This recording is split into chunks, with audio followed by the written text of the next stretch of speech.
नमस्कार।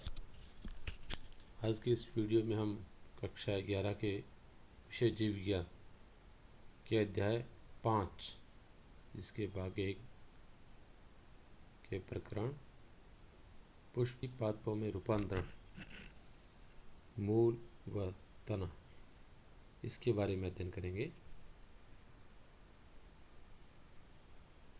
यद्यपि एंजियोस्पर्म की आकारिकी अथवा बाह्य संरचना में बहुत भिन्नता होती है, फिर भी इन उच्च पादपों का विशाल समूह हमें अपनी ओर आकर्षित करता है, क्योंकि इनके द्वारा कई प्रकार के महत्व जीव जगत के पूर्ण होते हैं और जीवन यापन के लिए कई प्रकार से हम और जीव जगत इन पर निर्भर रहता है।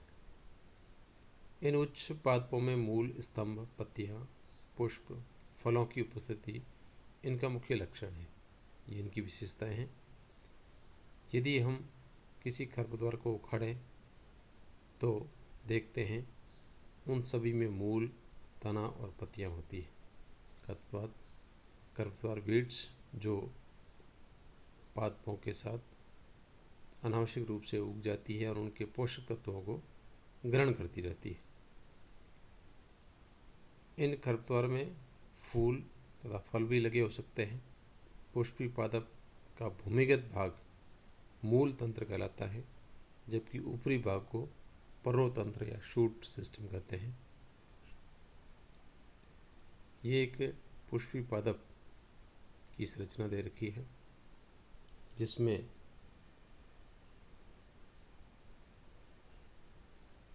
जमीनी भाग में ये मूल तंत्र है।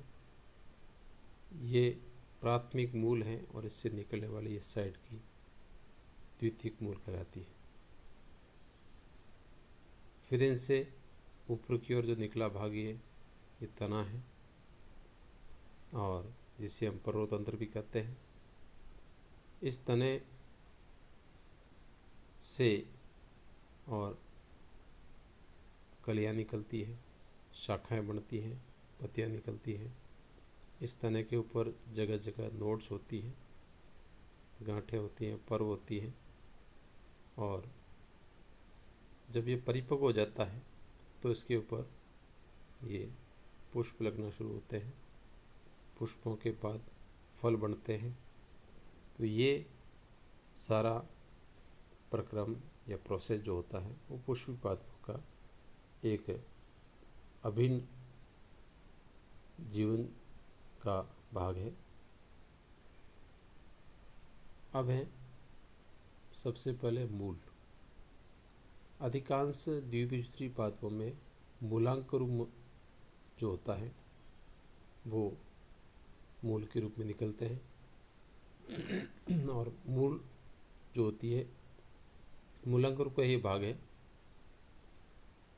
यानी जब बीज बनता है तो उसके ऊपर प्रांकुर और मूलांकुर दो भाग बनते हैं। इसको बोलते हैं तो मूलांकुर से मूल बनती है और प्रांकुर से प्ररोह बनता है। जो मूल बनती है वो प्राथमिक मूल यानी सर्वप्रथम उगने वाली जो मिट्टी में उगती है, और इसमें पार्श्वीय मूलें भी बनती है जिन्हें द्वितीयक और तृतीयक यानी प्राथमिक मूल से शाखाओं के रूप में जो मूल निकलती है उन्हें क्रमशः द्वितीयक और तृतीयक मूल कहते हैं। प्राथमिक मूल उनकी शाखाएं मिलकर मुसला मूल तंत्र बनाती है। कई बार पूछा जाता है कि मुसला मूल तंत्र क्या है, और इसका एक बेस्ट उदाहरण है सरसों का पादप। उसको अपन उखाड़ के देखते हैं तो हमें ये दिखाई देता है कि भाई इसकी मूल किस प्रकार की है। एक बीजपत्री पादपों में प्राथमिक मूल जो होती है वो अल्पायु होती है, यानी कम समय के लिए। इसके स्थान पर अनेक मूल निकल आती है और ये मूल तने के आधार से निकलती है और इन्हें जकड़ा मूल तंत्र भी कहते हैं। इसका उदाहरण है गेहूं का पौधा। गेहूं के पौधे को हम निकाल के देखते हैं तो ज़मीन में जिस प्रकार की जड़ों के द्वारा ये और खड़ा रहता है। तो ये सारी मूल आधार से निकलती है, क्योंकि प्राथमिक मूल इसकी अल्पायु की होती है। तो सारी मूल एक साथ आधार से निकलती धागों के रूप में, और वो जकड़ा मूल तंत्र कहलाता है। उदाहरण है इसका गेहूं का पादप। ये पादप के मूल क्षेत्र है।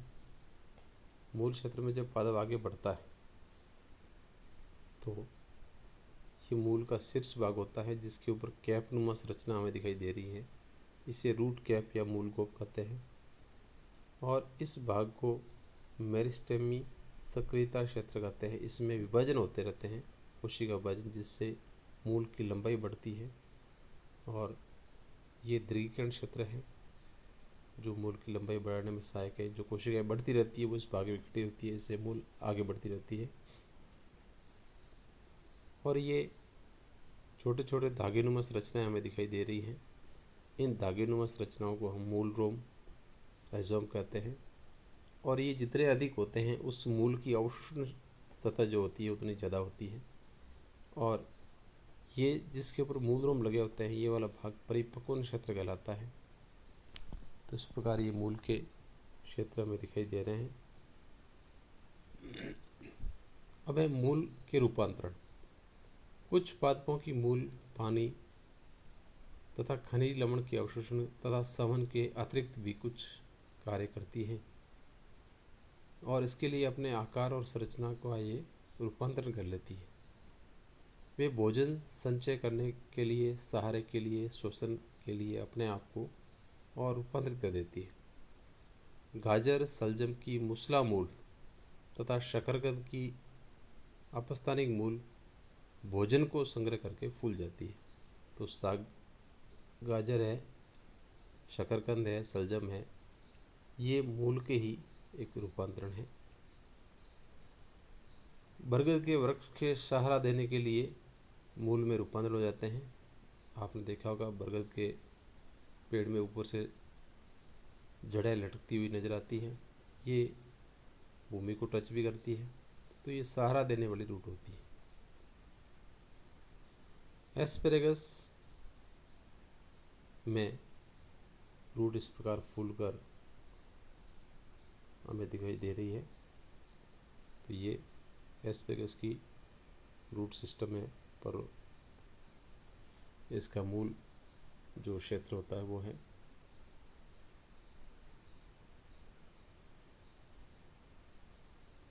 ये है सलजम, गाजर और शकरकंद। इनकी रूट देखिएगा, ये सारे भोजन का संग्रह करके फूल जाती है। तो ये जड़ों का ही रूपांतरण है, जो भोजन के लिए या भोजन संग्रह करके फूल कर इस प्रकार की आकृति बना लेती है। ये कुछ मैंग्रोव वनस्पति दलदली भूमि में उगने वाले पादप होते हैं। उनकी रूट नीचे से इस प्रकार निकल आती है। इसे हम श्वसन मूल या रेस्पिरेटरी रूट भी कहते हैं। ये ऑक्सीजन के लिए ऊपर की ओर इस प्रकार अपनी संरचना जमीन से बाहर निकाल लेती है, और हमें सारे दिखाई दे रही हैं। ये श्वसन मूल है। जो दलदली भूमि जो पादप उगते हैं उनके अंदर ये संरचनाएं पाई जाती है। बरगद से लटकती हुई संरचनाएं जिन्हें प्रॉप रूट कहते हैं, सहारा देने वाली मूल कहते हैं। इसी प्रकार मक्का तथा गन्ने के तने में भी सहारा देने की वाली मूल तने की निचली गांठों से निकलती है, इन्हें अवस्थम मूल कहते हैं। यानी जिस प्रकार बरगद में लटकती हुई मूल होती है, उसी प्रकार मक्का और गन्ने का जो पौधा होता है उसमें निचले भाग से जड़ें निकलती है जो सहारा प्रदान करती है, इन्हें अवस्थम रूट कहते हैं। कुछ पौधे जैसे राइजोफोरा में जो अनूप क्षेत्रों में उगते हैं, इनमें बहुत सी मूल भूमि के ऊपर वायु में निकलती है। ऐसी मूल को हम श्वसन मूल कहते हैं, जो हमने अभी चित्र में देखा। ये श्वसन के लिए ऑक्सीजन प्राप्त करने में सहायक होती है। अब है तना।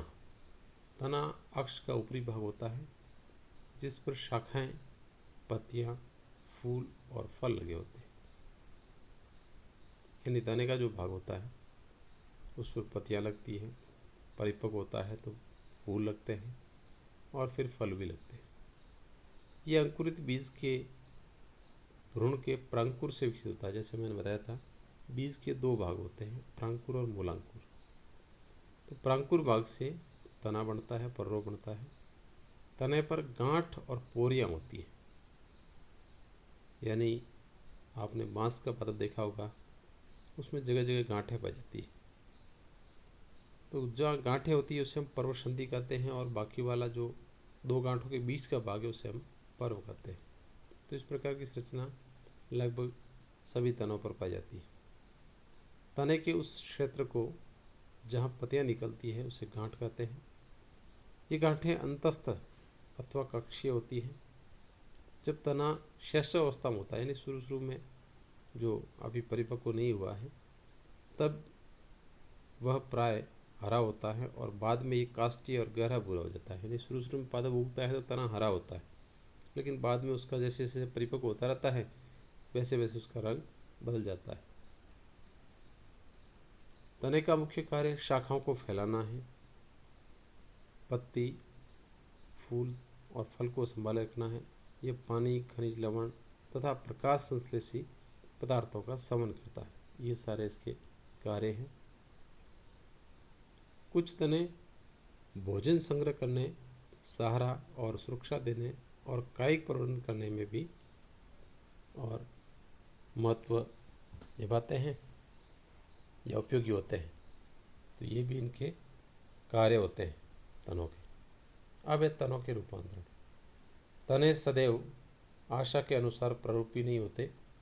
वे विभिन्न कार्यों को संपन्न करने के लिए अपने आप को रूपांतरित कर लेते हैं। आलू है, अदरक है, हल्दी है, जमीकंद है, अरबी है, ये सारे तनों के ही रूपांतरण हैं और भूमिगत तने के रूप में उगते हैं। ये भोजन संचय करने के लिए रूपांतरित हो जाते हैं। वृद्धि के लिए प्रतिकूल परिस्थितियों के समय ये चिरकालिक अंग की तरह कार्य करते हैं। जब परिस्थितियाँ अनुकूल नहीं हो तो उस समय ये और हमेशा के लिए अपनी अवस्था को बदल कर रहते हैं। तने के प्रतान जो कक्षीय कली से निकलते हैं, पतले कुंडलित होते हैं और पौधे को सहारा लेकर ऊपर चढ़ने में सहायता करते हैं। आपने कुछ बेलों वाले पत्ते देखे होंगे और उसमें कुछ धागेनुमा संरचना निकली रहती है जो किसी सहारे को पकड़ते हुए उसके चारों ओर उसको लपेटते हुए और पादप को ऊपर की ओर बढ़ाते हैं। उसमें कद्दू वर्गीय सब्जी, घिया, खीरा, तरबूज, अंगूर, लता, अंगूर की बेल, वाइन, तने की कक्षीय कलियाँ, काष्ठीय, सीधे और नुकीले कांटों में रूपांतरित हो जाती हैं। कुछ तने ऐसे भी होते हैं जिनमें इनके जो भी प्रधान रूपी भाग निकलते हैं वो नुकीले कांटों में रूपांतरित हो जाते हैं। कांटे बहुत से पौधों में होते हैं, जैसे सिट्रस, बोगनविलिया, और ये पशुओं से पौधों को बचाते हैं, तो उनके लिए एक प्रकार का और ऐसा रूपांतरण होता है जो उनके जीवन को और जानवरों से बचाने का कार्य करता है। शुष्क क्षेत्रों में चपटे तने, ओपनशिया, कैक्टस जो आप मरुस्थल में देखते हैं, अथवा गूदेदार सिलेंड्रिकार यूफोर्बिया में रचनाओं के रूप में हो जाते हैं। इनके तनों में क्लोरोफिल होता है और प्रकाश संश्लेषण करते हैं, इसलिए हरे होते हैं। कुछ पौधों को भूमिगत तने, जैसे कुछ पौधे ऐसे होते हैं जिनके भूमिगत तने घास तथा स्ट्रॉबेरी आदि नई कर्म स्थिति में फैल जाते हैं और जब पुराने पौधे मर जाते हैं तब नए पौधे बनते हैं, यानी इस प्रकार फैले हुए रहते हैं। पुराने वाले पौधे जब मरते हैं तो ये फैलते हैं। पुदीना, चमेली जैसे पौधों में प्रमुख अक्ष के आधार से एक पार्श्व शाखा निकलती है। कुछ समय तक वायु वृद्धि करने के बाद मुड़कर जमीन को छूती है, यानी आधार भाग से जहाँ से पौधा उगता है उसके आधार से ही कुछ शाखाएं निकलती है। कुछ वायु वृद्धि करने के बाद वापस जमीन को टच कर जाती है, जहाँ से जमीन को टच करती है वहाँ से अपस्थानिक जड़ें जमीन में निकलती है और ऊपर की ओर पत्तियाँ निकलनी शुरू हो जाती है।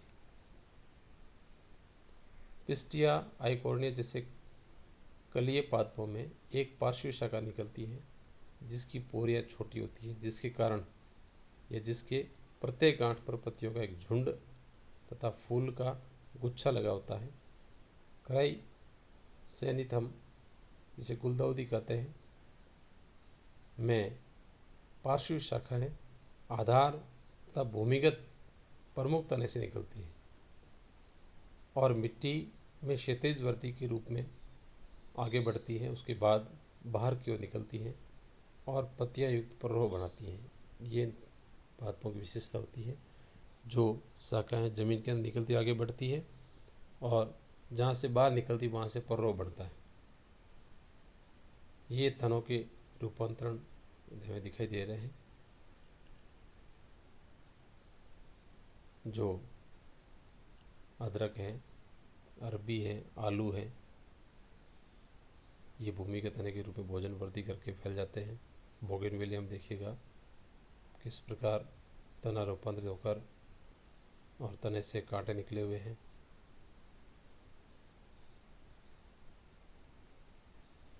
तो इस प्रकार हमने आज ये टॉपिक जो पढ़ा है, इससे संबंधित कुछ अभ्यास प्रश्न हैं जिन्हें अपनी नोटबुक में करने हैं। पहला, सरसों के पौधे में किस प्रकार की मूल पाई जाती है। दूसरा, गेहूं के पौधे में किस प्रकार की मूल पाई जाती है। ये प्रश्न मिसप्रिंट है, तो गेहूं के पौधे में किस प्रकार की मूल पाई जाती है ये लिखना है। तने के कार्य लिखो। श्वसन मूल किसे कहते हैं, कार्य भी लिखो। तो ये 4 प्रश्न आपको अपनी अभ्यास पुस्तिका में करने हैं। आज के इस टॉपिक में इतना ही पढ़ेंगे। धन्यवाद।